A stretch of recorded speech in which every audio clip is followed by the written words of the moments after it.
So moles and mass of compounds is just slightly more complicated. So remember, molar mass is known as atomic mass, and it can be found by adding up all the individual masses of the elements in the compound. So let's see an example of how that works. So this thingy here is acetate. It has a carbon in it. And so you want to look up the mass of carbon, which is 12. We can round to whole numbers. It's not going to hurt anything. Now, if you see this little 2, that means there's 2 of them. So we need to multiply that 12 by 2.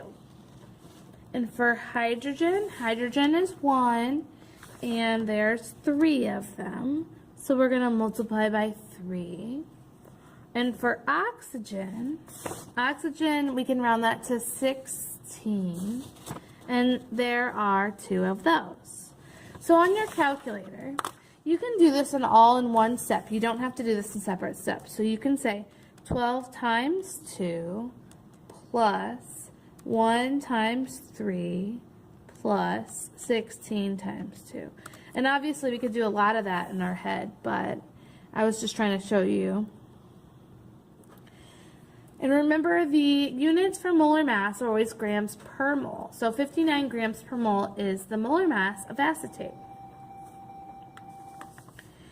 As far as our math here, for our conversion, it's going to be exactly the same.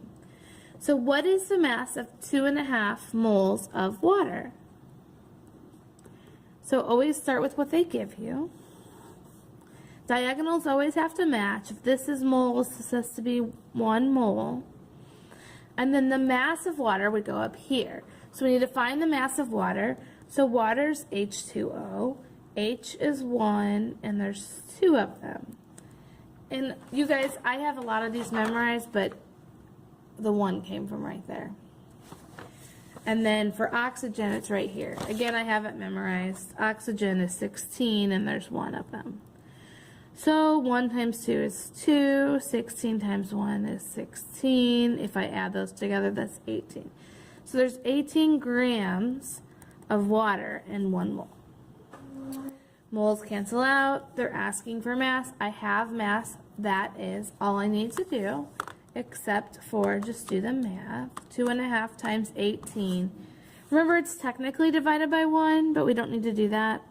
And then units is whatever you're left with up here. So grams of water. So 45 grams of water.